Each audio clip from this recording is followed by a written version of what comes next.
you to close distance if you need to? Oh, this is awesome. Great question. No, because this is one of the, generally you don't have to.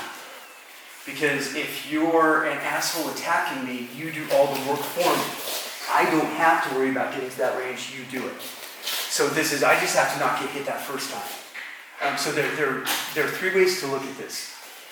Second, if I get the first move, then I have to cross that range, and then there's, okay. If it's true self-defense, you're going to be attacking me, I don't have to worry about it.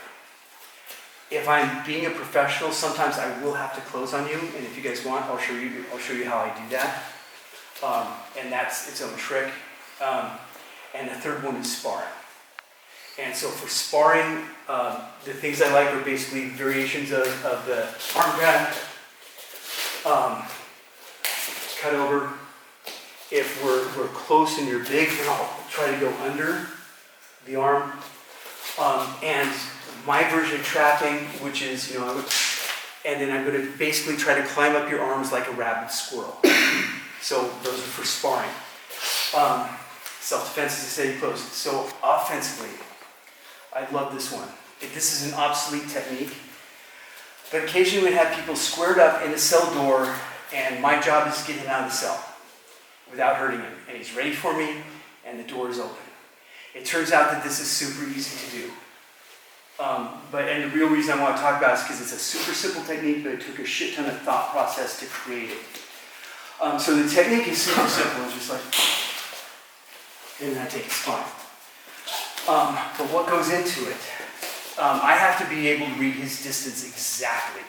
So if he's squared off, his feet right now, if his weight's all in his front foot, then he can't kick with his back foot, and that's his longest range technique, and he'll be fast. So I have to know that. But generally, if his weight's equidistant, I have to worry about the front hand. I have to be able to read that I'm safe here. I have to be able to read that to within an inch. Because I need to cross that line with this foot. Okay, because that's the foot he has in front, that's the hand that he has there. If I cross that line with this foot, boom, I'm going to eat it. If I cross the line with this foot, this is just paying the insurance. I just glide this past my face just in case, or preferentially, I reach for the elbow and take it there. And this is, you'll find a lot of martial artists trying to do this because they're trying to do a push block. A handshake has longer range and is stronger. And how many of you told you can't hit a small target under stress? How many of you have been told that? Okay, how many of you have ever missed a handshake in a job interview that was really important to you? Okay, so you can't hit small targets under stress. You just have to know which one's which way. The two psychological parts of this is one, I'm going to walk unnaturally. Because when I cross that line, I want to cross it with this foot and this hand together. Humans don't walk that way naturally. We walk this way.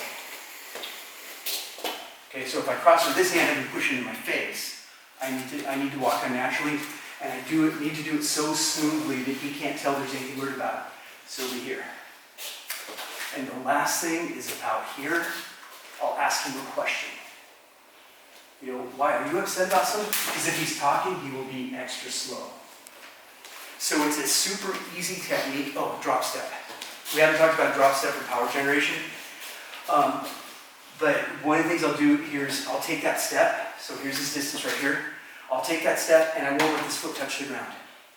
So instead of stepping to here, I'll step to here and get behind it.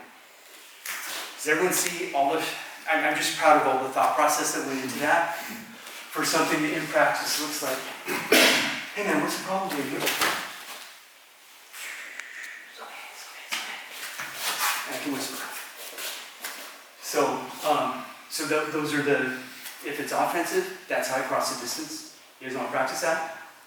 Yeah. Okay, the reason I call it the obsolete technique is because there's no reason to do it. Okay, so if he's all squared off, unless I'm being paid to, I don't need to deal with this. This is why I don't like sparring range. If someone squares off a sparring range, I can leave.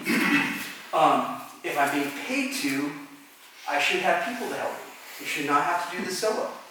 And if you got 6 people behind me, how much do you feel like fighting? Not much, yeah. Or failing that, it's like, hello, meet Mr. Pepper Spray. And then I can go and wait for a little bit until it cooks off. So this is one of those things that in any real good professional setting, you should never have to do it. In any amateur setting, you should never want to do it. So it's an obsolete technique, but I love it because I've spent so much time coming up with a safe way to do this. This is one of the biggest problems we had.